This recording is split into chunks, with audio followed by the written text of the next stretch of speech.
মুয়াজ্জিন যা বলে তাই বলো, ফাইজান তাহাতা সাতুলতা, আর যখন আজান শেষ হয়ে যাবে তখন চাও, যা চাইবে তাই দেওয়া হবে, যা চাইবে তাই দেওয়া হবে, যা চাইবে তাই দেওয়া হবে, চাও।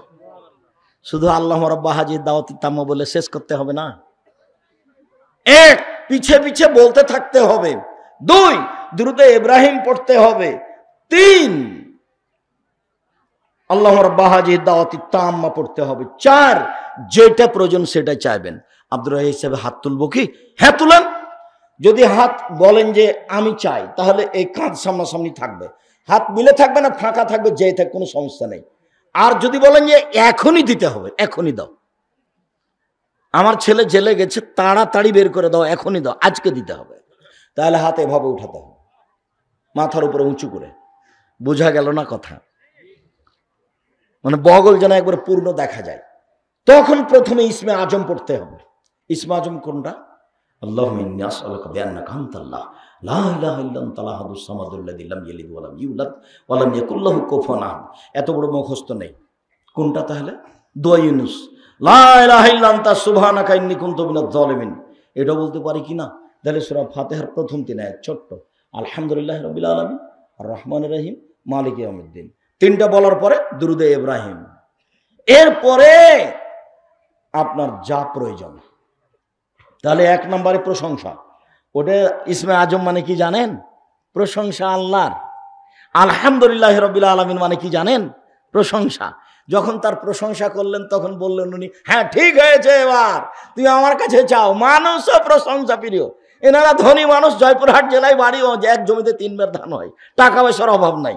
তো এখন গেছে গরিব মানুষ, যে বলছেন 20,000 টাকা দেন তো, আমার ছেলের হাত ভেঙে গেছে। কে তুই রে?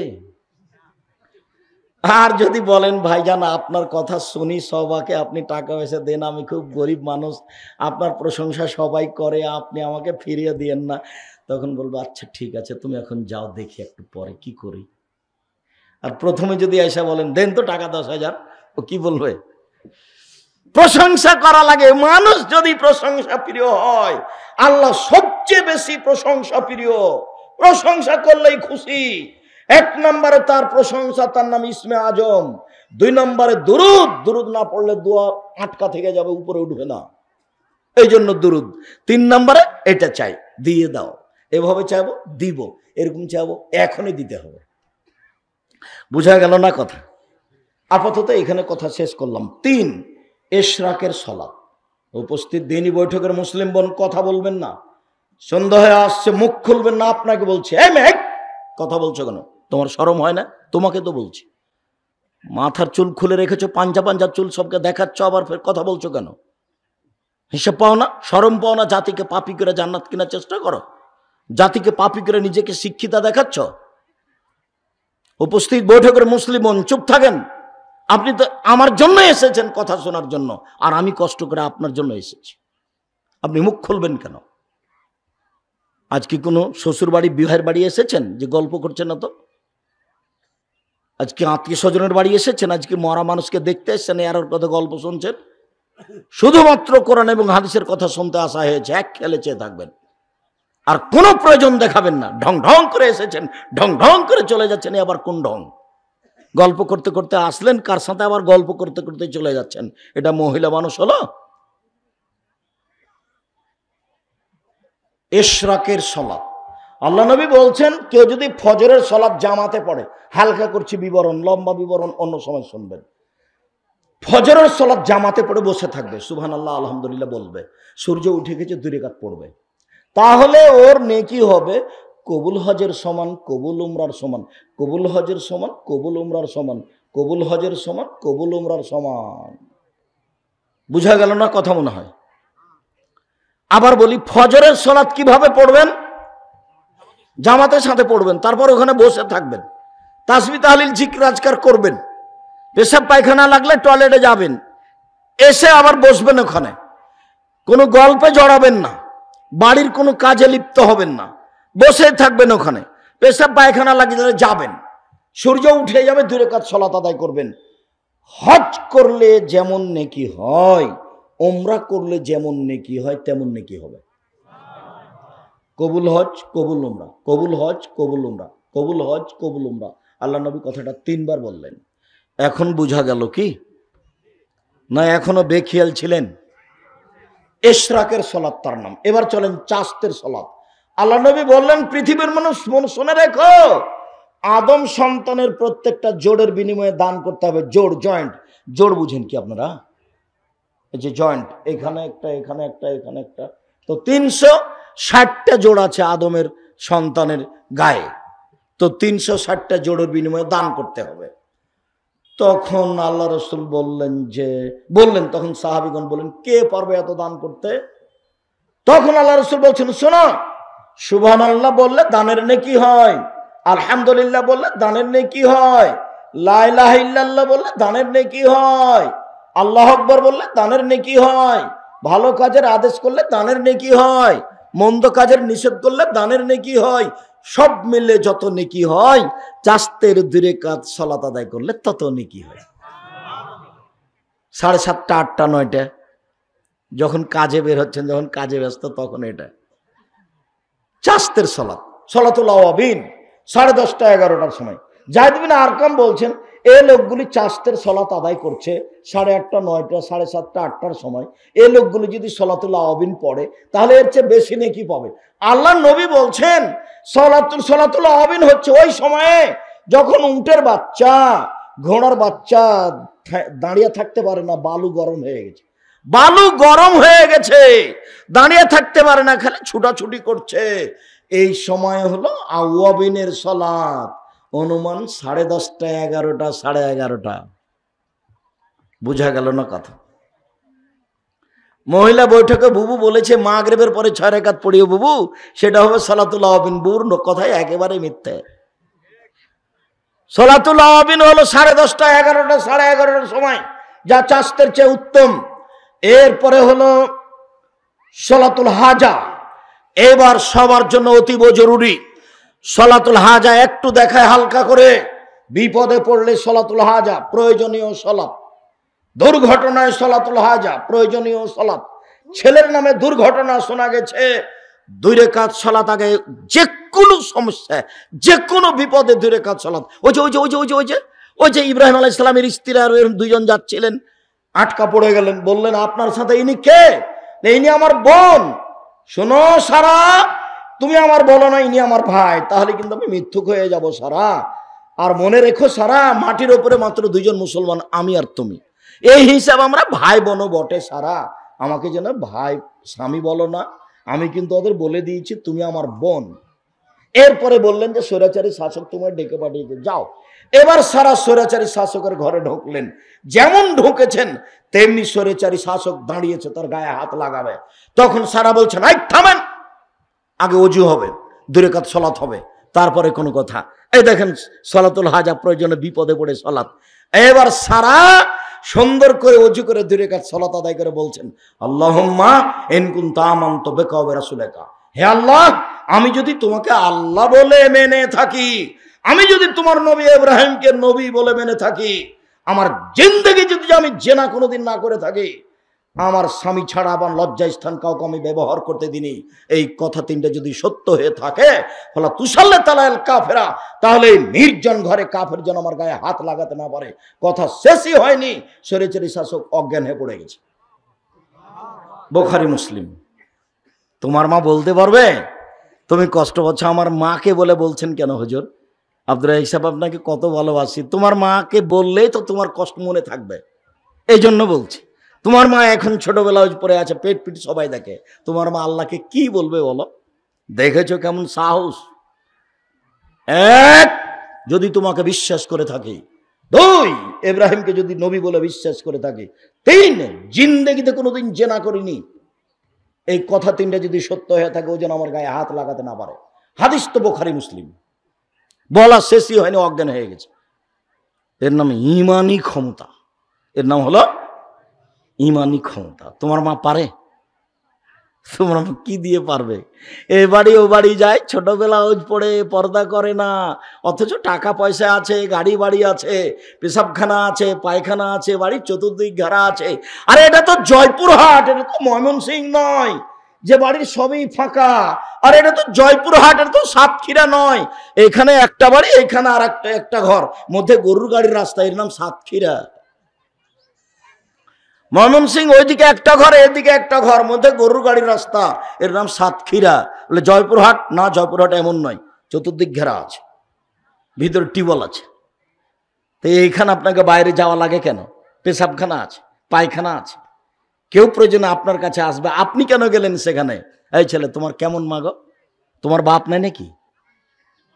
জানো না যে বাপ মানে স্বামী, মানে চোখ যেভাবে ঘুরে বউ সেভাবে চলে, তার নাম ক্ষমতা। সম্মানিত দিনী ভাই বোন, তারপরে হলো সলাতুল ইস্তেখারা, সিদ্ধান্তের সলাত। জমি কিনবেন কিনা, মেয়ে বিবাহ দিবেন কিনা, সিদ্ধান্ত নেন, তার নাম সলাতুল ইস্তেখারা। তারপরে হলো সলাতুত তাসবিহ, সংক্ষিপ্ত করে দিলাম এখানে। সালাতুত তাসবির হাদিস জয়ীফ, যার কারণে সলাতুত তাসবিহ পড়া যাবে না। তাহলে 9 ধরনের সলাতের 8 ধরনের থাকলো। 1, অজু করে 2 রাকাত সলাত। 2, মসজিদে ঢুকে 2 রাকাত সলাত। 3, ইশরাকের 2 রাকাত সলাত। 4, চাশতের 2 রাকাত সলাত। 5, আজান একামাতের মাঝে 2 রাকাত সলাত।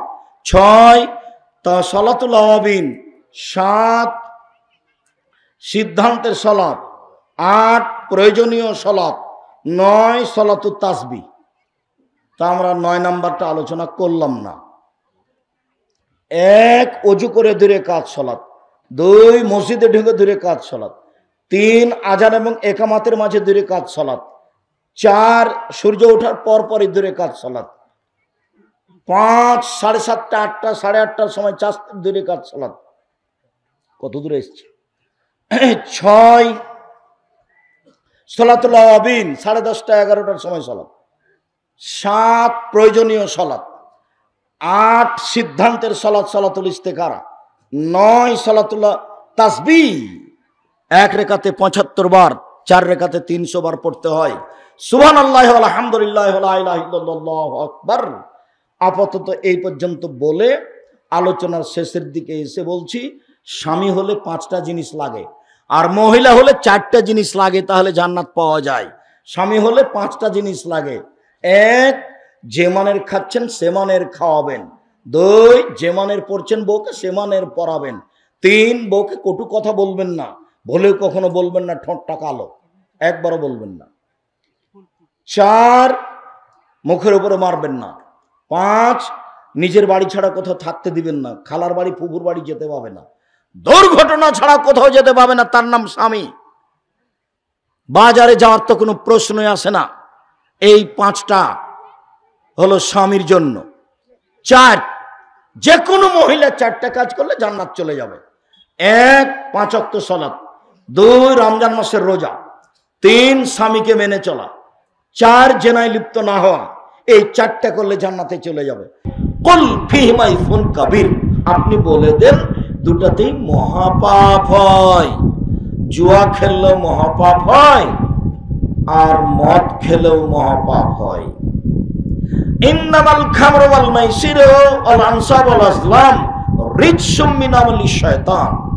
নিশ্চয় জুয়া খেলা, মদ খাওয়া, মূর্তির আস্তানায় যাওয়া, লটারি ক্রয় করা শয়তানের কাজ, মহাপাপ। বেঁচে থাকো। রাসূল সাল্লাল্লাহু আলাইহি ওয়াসাল্লাম বলেন, মান লা'বা বিন নার ফাকাদ আদখালা ইয়াদাহু ফি দামি খিনজির। কেউ যদি জুয়া খেলায় অংশগ্রহণ করে, তাহলে সে তার হাতকে শুয়োরের রক্তের মধ্যে ডুবিয়ে দিল। শুকুর, শুয়োর। রাসূল সাল্লাল্লাহু আলাইহি ওয়াসাল্লাম বলেন, 4 শ্রেণীর মানুষ জান্নাতে যাবে না। 1, আকুন, বাপ মাকে মানে না যে। 2, কাম্মার, জুয়া খেলে যে। 3, মান্নান, খোটা দেয় যে। 4, নিয়মিত বিড়ি, তামাক, জর্দা, সিগারেট, গোল, নেশার দ্রব্য খায়, পান করে যে। এই 4 শ্রেণীর মানুষ জান্নাতে যাবে না। তার 1 শ্রেণীর মানুষ হলো জুয়া খেলে যে। দুনিয়াতে 2টা পাপ আছে, মানুষ না করেই পাপী। এ অবাক পাপ, আমি অবাক হই, যেটা কেমন হলো, না করেই পাপী। তার একটা হলো এই, কোন মহিলা যদি সাজগোজ করে পুরুষের পাশ দিয়ে হাঁটে তাহলে ও ব্যভিচারিণী, ও ব্যভিচারিণী, ও ব্যভিচারিণী। আল্লাহ নবী শব্দটি, বাক্যটি কয়েকবার বললেন। তাতে তিনি বললেন সাজগোজ করে চলা মহিলা ব্যভিচারিণী, ব্যভিচারিণী, ব্যভিচারিণী, এ কথা মুহাম্মদ সাল্লাল্লাহু আলাইহি সাল্লাম বললেন। আরেকটা বললেন, কেউ যদি কাউকে বলে উকামের ওকা, আসো তোমার সাথে আমি জুয়া খেলবো, আসো জুয়া খেলি, খালি খেলেইনি, খালি বলেছে যে খেলি, তাহলে 10 জন ফকিরকে 100 কেজি করে চাউল দিতে হবে, কাফারা দিতে হবে, খালি বলার কারণে। অবাক পাপ। আমিও এরকম পাপ আর কিছু আছে তা আমার অবগতিতে নেই। জুয়া এক অবাক পাপ। জুয়া কাকে বলে? প্রত্যেক যে খেলাতে টাকার হার জিত রয়েছে সেটা হলো জুয়া। জুয়া কোনো নির্ধারিত খেলার নাম নয়। পৃথিবীতে যেখানে যেই খেলাতে টাকার হার জিত আছে সেটাই হলো জুয়া। এই ফ্যানটা ওইভাবে দিতে হবে না। যদি আমাকে ঠান্ডা গরম লাগে তাহলে আমি কাউকে পিছন থেকে বাতাস করতে বলবো। আপাতত ফ্যান বন্ধ করা হোক। সম্মানিত দিনী ভাই বোন, এই ছেলে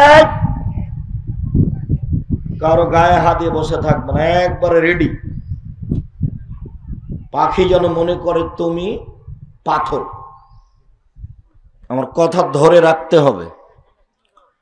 বর্তমানে আন্তর্জাতিক ফুটবল খেলায় কোটি টাকা নয়, বিলিয়ন বিলিয়ন ডলার খরচ আছে।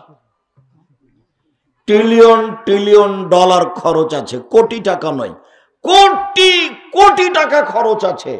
1 2, বর্তমান খেলায় মানুষ হাততালি দেয়, ইহুদি খ্রিস্টানদের কাজ। 3, বর্তমান খেলায় সারা পৃথিবীতে ফেস্টনের কাপড় কিনে বিশাল পর্দা লাগিয়ে খেলা দেখছে। সারা পৃথিবীতে যত কাপড় কিনেছে তার কত দাম। 4, যত মানুষ পতাকার জন্য কাপড় কিনেছে তার কত দাম। জমি বিক্রি করে বাংলাদেশ মাগুরা জেলায় একটা লোক 7.5 কিলোমিটার লম্বা করে পতাকা তৈরি করেছে। আর একটা লোক সম্ভবত ফেনীতে 4.5 কিলোমিটার লম্বা করে পতাকা তৈরি করেছে। মানুষ যে কখন ইহুদি হয়ে গেছে, খ্রিস্টান হয়ে গেছে বুঝতে পারেনি। মানুষ যে গরু ছাগল পশু প্রাণী হয়ে যায়, মতো হয়ে যায় কুকুর শ্রীলের মতো, এ কথা আল্লাহ বলেছে। বাস্তবায়ন আমি আর আপনি বুঝতে পারি না। আল্লাহ বলেছেন, বুঝেও বুঝে না ওরা, অন্তর আছে বুঝে না, দেখেও দেখে না ওরা, চক্ষু আছে দেখে না, শোনেও শোনে না ওরা, কান আছে শোনে না। উলায়েকা কালানাম, তারা পশু প্রাণীর মতো, তারা গরু ছাগলের মতো, তারা কুকুর শ্রীগণের মতো, বালহুমাদাল, বরং তার চেয়ে খারাপ। এই ছেলে, গাড়িটা সামনে এসে ওখানে স্টেট দিয়ে কাজ করছে, নড়ানড়ি করছে, তোমরা দেখো না? দুর্ঘটনা ছাড়া ওইখান থেকে গাড়ি এদিকে আসবে না, দুর্ঘটনা ছাড়া ওইখান থেকে গাড়ি এদিকে আসবে না। ছাই করো তোমরা। এই গ্রামে ছেলে নাই, এমনি আমাকে ডেকে নিয়ে এসেছো বেটা, 40 জন সামনে আমার পাহারাদার থাকবা পরিবেশ কন্ট্রোল করার জন্য। গাড়ি তো বহু দূরের কথা, 2 জন এক জায়গায় দাঁড়িয়ে কথা বললে তুমি অপরাধী, এবং সে আমার সাথে অন্যায় আচরণ করেছে, ওকে ক্ষমা চাইতে হবে আমার কাছে। আব্দুল রাজ্জাক সাহেব, আপনি কোরআন হাদিসের কথা বলছিলেন, তখন আমি গল্প করেছি, আমার ভুল হয়েছে, আমাকে মাফ করবেন। তুমি জানো না যে আমার জীবনে আমি কোনোদিন কেসা কাহিনী বলিনি। 1 মিনিট বলেছি, এটা প্রমাণ হয়ে গেলে জাতির সামনে বক্তব্যই দেবো না। আমার জীবনে আমি কোনোদিন অপ্রয়োজনীয় কথা বলিনি। 32 বছরে আমি 2-1 দিনের চ্যালেঞ্জ দিইনি, 32 বছরে একটানা চ্যালেঞ্জ দিলাম, একটানা 32 বছরে যদি আমি কোনোদিন অপ্রয়োজনীয় কথা বলে থাকি, জাতির সামনে আর বক্তব্যই দিব না। সম্মানিত দিনী ভাই বোন, পতাকায় যত পয়সা খরচ হয়েছে, কত পয়সা, সারা পৃথিবী জুড়ে টেলিভিশন টিভি চলছে, এতে যা খরচ আছে কত পয়সা, মানুষজন কাজকর্ম বন্ধ করে এর পিছনে বসে আছে, এতে কত ক্ষতি, কোটি কোটি মেয়ে মহিলা ল্যাংটা হয়ে নাচছে, এতে কত ক্ষতি। আবার মুখামুখি দুই দল, একজন বলছে যে যদি ও না জিতে তাহলে আমি আত্মহত্যা করব, আত্মহত্যা করেই দিয়েছে। এরপরেও যদি এই খেলা হারাম না হয়, জুয়া না হয়, তাহলে জুয়া কোনটা? আমি একে স্পষ্ট করতে গিয়ে বলেছি কথার কথা, একদিকে জিবরাইল আলাইহিস সালাম আর একদিকে মালাকুল মউত, দুইজনে এই ফুটবল খেলছেন আপনার কাবা ঘরের মাঠে, তবুও হারাম। তার মানে এটা এত খারাপ, এর খারাপের কোনো মাথা নাই, সীমা নেই। মানুষ জানে না কত টাকার ফেস্টন কাপড় কিনা হয়েছে, মানুষ জানে না কত টাকা এই টিভিতে খরচ আছে, মানুষ জানে না কত টাকার এই পতাকা কিনা হয়েছে। এই ছেলে তোমাকে বলি, এটা থাক, তুমি কি চিনো ব্রাজিলকে? তুমি কি আর্জেন্টিনাকে চিনো? ওরা ইহুদি, ওরা খ্রিস্টান, ওরা বলেছে মোহাম্মদ ভুয়া নবী। ওরা বলেছে যে নবী হলে তো মুসা ঈসার মধ্যে থেকে হবে, মুসা নবী ঈসা নবী, এ আবার কে? তখন আল্লাহ বলছেন শোনো, লান তারজালান কাল ইয়াহুদ ওয়ান নাসারা হাত্তা তাত্তাবিআ মিল্লাতাহুম, মুহাম্মদ কিয়ামত পর্যন্ত তোমাকে ইহুদি মানবে না, খ্রিস্টান তোমাকে মানবে না, কখনো মানবে না। তুমি ইহুদি হও তাহলে ঠিক আছে, তুমি খ্রিস্টান হও তাহলে ঠিক আছে। আর তুমিও বুঝতে পারোনি, ওদের পতাকা নিয়ে ঘুরছো আর মাথায় চুল রেখেছো, ছাতা চুল, ওপরে ছাতা আছে, চতুর্দিক কাটা আছে। জানো কি এটার নাম কি? এটার নাম কাজা, এটার নাম হারাম, এটা কাবিরা গুনাহ। তুমি ছাটলে কেন? তোমার মা নাই এজন্য। বলে আমার মা আছে তো, না, ওটা তোমার খালা, ওটা তোমার সৎ মা। তুমি যদি প্রমাণ করতে পারো এটা আমার মা, তাহলে বক্তব্য দেবো না। দেখি বেটা কি করে তুমি প্রমাণ করে যেটা আমার মা। মা কাকে বলে? মুহাম্মদ সাল্লাল্লাহু আলাইহি সাল্লাম বলেছেন মা মানে 4টা কাজ লাগবে। এক, শিষ্টাচার। শিষ্টাচার কি জিনিস? আব্বু জুতা পরার সময় ডান পায়েরটা পরিও, খোলার সময় বাম পায়েরটা খুলিও, শিষ্টাচার। আব্বু পানি খেলে ডান হাতে গিলাস ধরিও, শিষ্টাচার। আব্বু ঘুমানোর সময় ডান কাতে ঘুমায়, শিষ্টাচার। আব্বু পেশাব পায়খানায় ঢুকলে দোয়া পড়ে ঢোকো, শিষ্টাচার। তার মানে মা। তোমার মাথায় এরকম কাজা চুল আছে, কে বলেছে তোমার মা আছে? তোমার দাড়ি চাঁচা আছে, প্যান্টটা টাকনোর নিচে আছে। কতদিন বলেছি, 90 সাল থেকে বলছি, 32 বছর থেকে, প্রসব করাতে পারলে মা হওয়া যায় না, নীতির নাম মা। বাচ্চাকে দুধ খাওয়াতে পারলে মা হওয়া যায় না, পাগলিও পারে। 2 বিদ্যে, বুখারী মুসলিমের হাদিস। জাবের বলছে সমবয়সের মেয়েকে, আমার বোনদের সমবয়সের মেয়েকে আমি বিবাহ করিনি, আমি তালাকপ্রাপ্ত মেয়েকে বিবাহ করেছি 4টা কারণে। আমার স্ত্রী যেন আমার এই বোনদের শিষ্টাচার দিতে পারে, 1 বিদ্যা দিতে পারে, 2 3 মাথার চুল চিরুনি করে দিতে পারে, পরিপাটি করে দিতে পারে আমার বোনদের মাথার চুল। আল্লাহ নবী বললেন জাবের তুমি তালাকপ্রাপ্ত মেয়ে কেন বিবাহ করলে? কুমারী মেয়ে কেন করলে না? তুমি তার সাথে খেলতেও, তোমার সাথে খেলতো। জাবের তুমি কুমারী মেয়ে কেন বিবাহ করলে না? তুমি তার সাথে খেলতো, তোমার সাথে খেলতো। তখন বলছেন আল্লাহর নবী আমার বাপ উহুদের যুদ্ধে শহীদ হয়েছেন 6 জন মেয়ে রেখে, আমার 6টা বোন আছে, আমার বোনদের সমবয়সের মেয়েকে আমি বিবাহ করিনি 4টা কারণে। না, আমার বোনদের সমবয়সের মেয়েকে বিবাহ করব না, এমন মেয়েকে বিবাহ করব যে আমার বোনদের 4টা কাজ করতে পারে, তার মানে তোমার মা করবে।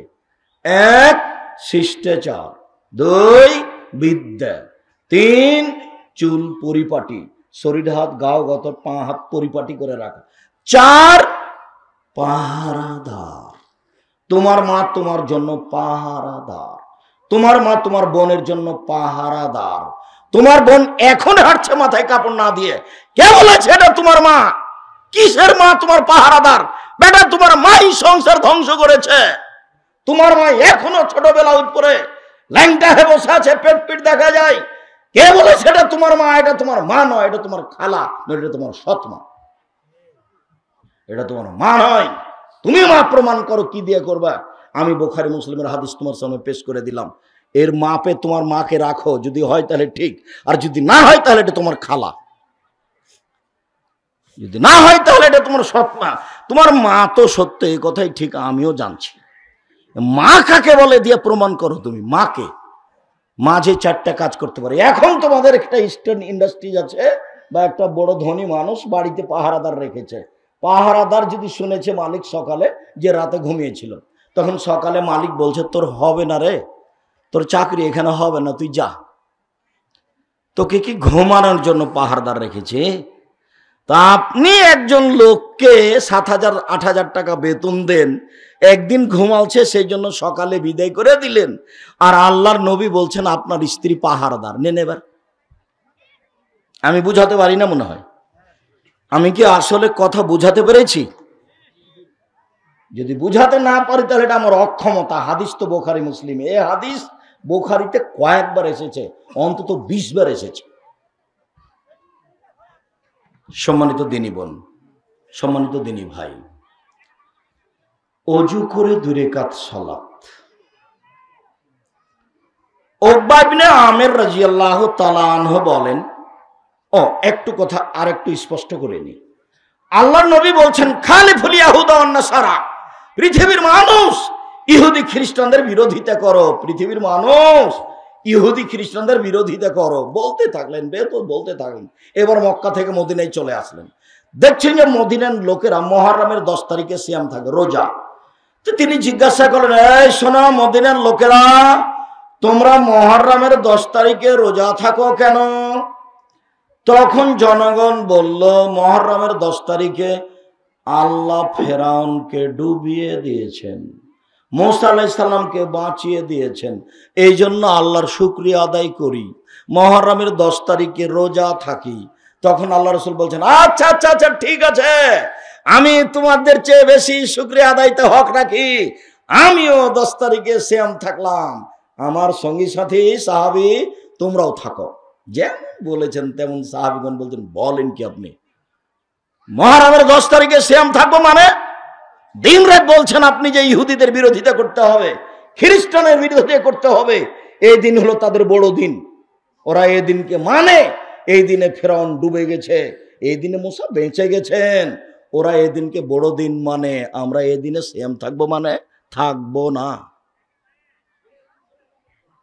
তখন আল্লাহ রাসূল বলছেন, আচ্ছা আচ্ছা আচ্ছা ঠিক আছে ঠিক আছে ঠিক আছে, শোনো শোনো শোনো, মুহররমের 9 তারিখেও সিয়াম থাকবো। 9 তারিখ হবে বিরোধিতা, আর 10 তারিখ হবে শুকরিয়া। ঠিক আছে, কি বুঝলেন বলেন তো দেখি? মুহররমের 9 তারিখ, আমার মাথায় কাজা চুল আছে, আমার কষ্ট হয়। তুমি যে গাড়ি চালাও মোটরসাইকেল, তাতে একটা ব্রাজিলের পতাকা আছে, তুমি চিনতে পারোনি। ব্রাজিল যদি তোমাকে পায়, 3 বালতি পায়খানা তোমার মাথায় দিয়ে বলবে ঠিক করেছি ঠিক করেছি, আর যদি পাশে পেতো 2টা লাথি মারবে। তুমি সূরা ফাতিহা দিন রাত পড়ো, কোনো বুঝতে পারে না কোনোদিন। গায়রিল মাগযুবি আলাইহিম ওয়ালাদ-দাল্লিন, ইহুদির অভিশপ্ত, ওদের পথ দেখায়ও না। গায়রিল মাগযুবি আলাইহিম ওয়ালাদ-দাল্লিন, খ্রিস্টানেরা ভ্রান্ত, ওদের পথ দেখায়ও না। ও ইহুদিরা অভিশপ্ত, ওদের পথ দেখায়ও না। খ্রিস্টানেরা ভ্রান্ত, ওদের পথ দেখায়ও না। আমিন। দীর্ঘ সময় ধরে তোমার কাছে প্রার্থনা করলাম, প্রার্থনা তুমি কবুল করো। এই হলো ইহুদি, এই হলো খ্রিস্টান, এই হলো ব্রাজিল, এই হলো আর্জেন্টিনা। তোমার কত ভালোবাসার লোক, তোমার কত মিঠা লোক। তুমি কাপড় কিনে পতাকা করেছো 7.5 কিলোমিটার লম্বা। তুমি যে কখন ইহুদি হয়ে গেছো তা বুঝতে পারোনি, তুমি যে কখন খ্রিস্টান হয়ে গেছো তা বুঝতে পারোনি। আল্লাহ নবী বলছেন, আমার উম্মত ইহুদিদের সাথে মিশে যাবে। ডান পায়ের জুতা বাম পায়ের জুতা যেমন সমান সমান, আমার উম্মত ইহুদি খ্রিস্টানদের সাথে মিশে যাবে। ডান হাতের বিঘত বাম হাতের বিঘত যেমন সমান সমান, একবারে কাঁটায় কাঁটায় মিশে যাবে। বলতে বলতে নিচে নেমে এসে বলছেন, শোনো, ইহুদি খ্রিস্টান যদি মায়ের সাথে জেনা করে থাকে, আমার উম্মতও জেনা করবে, মায়ের সাথে জেনা করবে, ওদের কৃষ্টি কালচারে মিলে যাবে। ওদেরকে সম্মান করবে, মূল্যায়ন করবে, ওদের সব কিছু করবে। অফিস, আদালত, কোর্ট কাচারি, শিক্ষা প্রতিষ্ঠান, মুসলমানের সব এখন তাদের মতো। সম্মানিত দিনী ভাই বোন, রাসূল সাল্লাল্লাহু আলাইহি সাল্লাম বললেন, কেউ যদি সুন্দর করে ওযু করে 2 রাকাত সালাত আদায় করে তাহলে তার অতীতের সব পাপ ক্ষমা। ভালো করে ওযু করবেন, সুন্দর করে 3 বার ধুয়ে, তাহলে সব পাপ ক্ষমা হবে। আরেকটা কথা বারবার ধাক্কা খাচ্ছে, মাথায় বলে রাখি, আর যদি আল্লাহ আপনাকে পথ সহজ করেন, আর আমি খুব আশায় থাকি যে আপনিও আমল করলে আমি ওখান থেকে কিছু পেয়ে যাব ইনশাল্লাহ। নিজে কিছু আমল করে বিচার মাঠে টিকতে পারবো এমনটা আমার মনে বলে না। সাথে সাথে এই শতাব্দীতে দিন প্রচার করতে এসে সব প্রোগ্রাম না, এগুলো মেলা। জামাই বেটি বাড়িতে এসেছে, ভগ্নিপতি, কত মানুষ কি বাড়িতে কি করছে, ধুলায় অন্ধকার বিবাহের মতো হইচই চলছে। কিসের বক্তব্য? খানা দানা গরু জবাই, আর সারাদিন চলছে মেলা, দোকান পাটে পুতুল বিক্রি হচ্ছে, বাজনা চলছে, সবাই জিলাপি কিনছে। বক্তৃতার সাথে জালসার সাথে কি সম্পর্ক? মেলা হয়ে গেছে। আবার প্রায় হুজুরি স্বার্থপর, মানে ব্যবসায়ী, মনে করছে এটা একটা ব্যবসা, উপার্জনের পথ। সুন্দর করে এই 6 মাস ইনকাম করছে, বাকি 6 মাস বসে থাকছে। তার মানে আর কোনো কিছু করা লাগে না, চাকরি নেই, বাকরি নাই, মক্তব নাই, কিছু নাই। অথচ মক্তবে পড়ালেও একটা ভালো কাজ হয়। যখন কোনো বাচ্চাকে বলে দিবে আলিফ জারা নো জান্না আনা, আলিফ জের ই আ ই বাবু, এগুলো বললে তো একটা নেকি হবে। মক্তবে পড়ালে একটা নেকি আছে। কিন্তু এখানে স্বার্থপরতাই থাকলো, টাকা দিলে খুশি আর না দিলে বেজার। তাহলে এটা কি হলো দিন প্রচার? আমি ওই মাঠে একসাথে আছি, যার কারণে আমার ধোঁকা হয়। বিচারের মাঠে এই 32 বছরের জব কঠিন হবে না হালকা হবে, তখন টিকতে পারবো কি না তা আমার বিবেচনায় আসে না। তখন আমার মনে হয় যে কোন রকম যদি বিচারের মাঠে সমান সমান হয়ে যায়, তো আপনি যে এই 2 রাকাত সালাত আদায় করে নেকি পাবেন, ওখান থেকে আমিও পাবো। ওই দিক দিয়ে যদি পার হয়ে যায়, তাই আমি আশা করে আছি একটু আমল করার চেষ্টা করবেন। 2 ইনশাআল্লাহ। রাসূল সাল্লাল্লাহু আলাইহি ওয়াসাল্লাম বলেন, মসজিদে ঢুকে 2 রাকাত সালাত আদায় করতে হবে, কেউ বসতে পাবে না। ভারত, বাংলাদেশ, পাকিস্তানে শতকরা 95 জন লোক মসজিদে ঢুকে বসে। তার নাম মাযহাব মেনে চলা লাগে। বেলাল রাদিয়াল্লাহু তাআলা আনহু একদিন ফজরের সালাত আদায় করেছেন। তা আল্লাহ নবী বলছেন, বেলাল বেমা সাবাক্তানি ইলাল জান্নাহ, তুমি আমার আগে জান্নাতে গেলে কিভাবে? তো বেলাল রাদিয়াল্লাহু তাআলা বলছেন যে মা আযানতু কাত্তু ইল্লা সাল্লাতু রাকাতান, যখনই আমি আজান দিয়েছি তখনই 2 রাকাত সালাত আদায় করেছি, যখনই আমি ওযু করেছি তখনই আমি 2 রাকাত সালাত আদায় করেছি। ওহো, আচ্ছা আচ্ছা, বুঝেছি। এই কারণেই তো তুমি আমার আগে আগে জান্নাতে জুতা পায়ে দিয়ে হাঁটো। ওযু ভেঙে গেলেই তুমি ওযু করো, ওযু করে 2 রাকাত সালাত। মসজিদে ঢুকে 2 রাকাত সালাত। খুতবা চলাকালীন কেউ যদি ঢুকে গিয়ে বসে যায় জুমার দিন, তাহলে ইমাম সাহেবকে উঠাতে হবে। উঠেন 2 রাকাত সালাত আদায় করেন, তারপরে বসেন। বুখারী, মুসলিম। আল্লাহর নবী বললেন যে কেউ কোনো সময় মসজিদে ঢুকে ও বসে না যেন কাবলায় ইসাল্লি রাকাতাইন, 2 রাকাত সালাত আদায় না করে আগে করবে তারপরে বসবে। চাঁপাই নবগঞ্জের ভাষায় আপনাকে তো মসজিদে ঢুকে সালাত আদায় করতে হবে, আপনার বাপকে হবে। মানে আপনি বসতে পাবেন না, বসাই নিষেধ। তো আব্দুর রাজ্জাক সাহেব এখনই সালাত শুরু হবে, তো কি করব? তাহলে ঢুকে দাঁড়িয়ে থাকেন। বুঝা গেল না কথা? মসজিদ আল্লাহর ঘর, বসলে অনুমতি নিতে হবে। বসলে কি করতে হবে? অনুমতি নিতে হবে। তো আপনি কি অনুমতি নেবেন? আসসালামু আলাইকুম, আল্লাহ আপনার ঘরে বসতে চাচ্ছি, বসবো কি? এভাবে বলবেন? তো পদ্ধতি কি তাহলে? মসজিদে বসার পদ্ধতি কি তাহলে? 2 রাকাত সালাত। যখন আমি 2 রাকাত সালাত আদায় করলাম, তখন আমার কি হয়ে গেছে? অনুমতি হয়ে গেছে। এটা পদ্ধতি। আপনি তো সরাসরি কথা বলতে পারবেন না। তাহলে কি পদ্ধতি?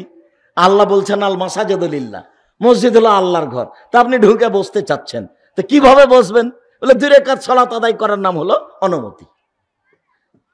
সূর্য উঠুক ডুবুক মাথার উপরে থাক জরুরি, জরুরি ঘোষণা।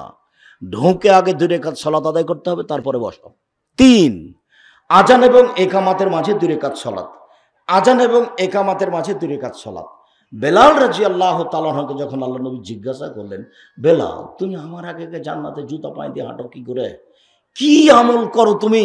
আমি যখনই জান্নাতে দেখি তুমি জুতা পায়ে দিয়ে হাঁটছো, ব্যাপারটা যে কি? আমার আগে আগে হাঁটছো, কি আমল করো বেলাল বলো তো? বোঝা যাচ্ছে যে জান্নাতে জুতা পায়ে দিয়ে থাকবে, জুতা পায়ে দিয়ে হাঁটছে। তো বলছে আল্লাহ রাসূল আমি তো এমন কিছু করি না, তবে আজান দিলে 2 রাকাত পড়ি, তবে ওযু করলে 2 রাকাত পড়ে। হ্যাঁ হ্যাঁ হ্যাঁ, আজান দিলে 2 রাকাত পড়ো। আল্লাহ রাসূল বলছেন বাইনা করলে আজান এনে সলাতন, বাইনা করলে আজান এনে সলাতন, বাইনা করলে আজান এনে সলাতন। আজান একামাতের মাঝে 2 রাকাত সালাত রয়েছে, আজান একামাতের মাঝে 2 রাকাত সালাত রয়েছে, আজান একামাতের মাঝে 2 রাকাত সালাত রয়েছে। জরুরি কথা। আজান একামাতের মাঝে দোয়া ফেরত দেওয়া হয় না, আজান একামাতের মাঝে দোয়া ফেরত দেওয়া হয় না, আজান একামাতের মাঝে দোয়া ফেরত দেওয়া হয় না। জরুরি কথা। একজন সাহাবী বলছেন আল্লাহর নবী, ইন্নাল মুয়াজ্জিনিনা ইয়াবজুলুনা, যারা আজান দেয় ওরা তো সব নেকি লুটে নিল। আপনি একবার বলছেন যে আজান দেয় যে সে বিচার মাঠে সবচেয়ে সম্মানী, 1।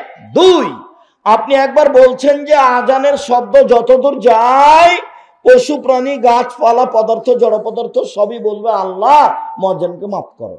আপনি আবার বলছেন মুয়াজ্জিনের আজান শুনে যত মানুষ সালাত আদায় করবে সবাই মিলে যত নেকি পাবে, মুয়াজ্জিন একাই ততও পাবে। তো মুয়াজ্জিনই সবই নিল, থাক আমরা যাই তাহলে, সবই তো মুয়াজ্জিনের, তা আমাদের কি আল্লাহর নবী? এটা হলো জিজ্ঞাসা। বুঝতে পারেননি কথা?